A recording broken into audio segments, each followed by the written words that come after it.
يا مساء الفل، عاملين ايه؟ رب تكونوا كويسين. وحشتوني جدا من اخر فيديو نزلته. النهارده هنعمل مع بعض ده من احلى الاكلات اللي بتطلب مني وبجد سهله جدا. هنعمل طاجن خضار باللحمه المفرومه. اول حاجه انا عملت الرز معاكم كتير بس حبيت اعمله سريع معاكم المره دي. انا حطيت في الحله شويه سمنه، حمرت الشعريه وغسلت كوبايتين رز وصفيتهم كويس وابتديت احطهم على الشعريه واقلبهم تقليبتين لحد ما اتاكد ان الميه نشفت. واول ما الميه نشفت هحط عليهم الميه. انا مش بعاير الميه، بحط الميه كده بالبركه، بس بخلي الميه تغطيه حاجه بسيطه جدا. وبحط ملح وفلفل، لو عندك قالب ماجي او حبهان حطي كده فصين، بيدي للرز طعم حلو قوي. وعلى ما الرز يستوي هجيب الطاسه واحط فيها معلقه من السمنه، وهنزل بالبصل اللي انا مقطعاه قطع كده متوسطه، وهنزل باللحمه المفرومه. هعصج اللحمه عادي خالص. تكوني محضره طبق خضار مشكل، كوسه، بطاطس، بسله، فاصوليا، جزر،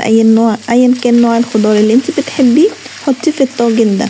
هنزل عليه بقى باللحمه المفرومه بالشكل اللي انتوا شايفينه ده، وهقلب تقلبتين. هشوح الخضار مع اللحمه المعصجه وهخليها كمان تكمل السوا بتاعها.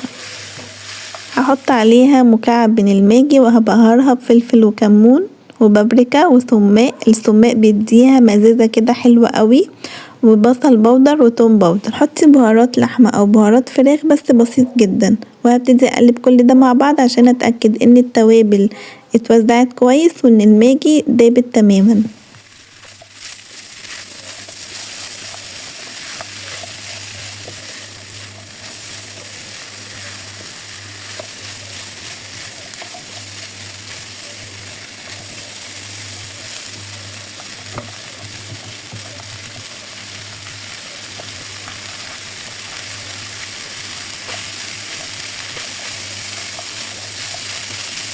اتأكدت خلاص ان الماجي دابت تماما، هحط عليها معلقة كبيرة من الصلصة وهبتدي اقلب، وهضيف كوباية من المية وهبتدي اللي انا اقلبها كلها علشان اتأكد ان كل حاجة اتوزعت كويس.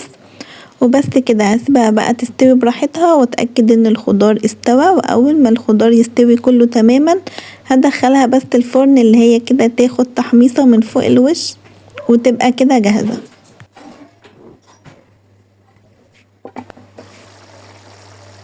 عايزه اقولكم ان الريحه بجد خطيره، ودي من احسن واشهى الاكلات اللي انا بحبها وبفضلها، وسهله جدا ومبتاخدش اي وقت، ومن اكتر الاكلات اللي بتطلب مني. التركايه دي مهمه جدا. اول ما الخضار يخش في السوا حطي عليهم فصين توم مفرومين او صحار زي ما هما، بيديها طعم خطير خطير خطير. الرز هنا خلاص استوى بقى طعمه تحفة بجد. الفلفل اداله نكهة حلوة قوي، وممكن تحطي عليه حبهان او قرنفل او قالب ماجي برضو بيديله تست حلو قوي. حضرت الطاجن بتاعي الجميل المتين ونزلت عليه بالخضار كله. حطيت فيه الخضار وهبتدي ادخله الفرن. هفتح عليه الشواية ياخد بس تحميصة من فوق الوش. عايزة بس الخضار واللحمة المفرومة تاخد كده لون من فوق الوش، تبقى طعمها برضو ايه كريسبي كده وطعمها حلو. حطيت بقى طماطمايه كده من فوق الوش لزوم الديكور كمان وتديها طعم حلو كده. انا بحب الطماطم قوي في الاكل. ادخلها بقى في الفرن وافتح عليها الشواية وبس كده.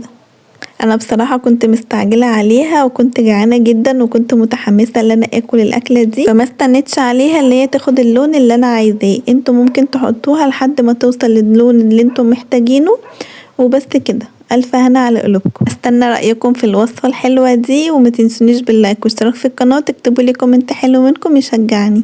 باي باي.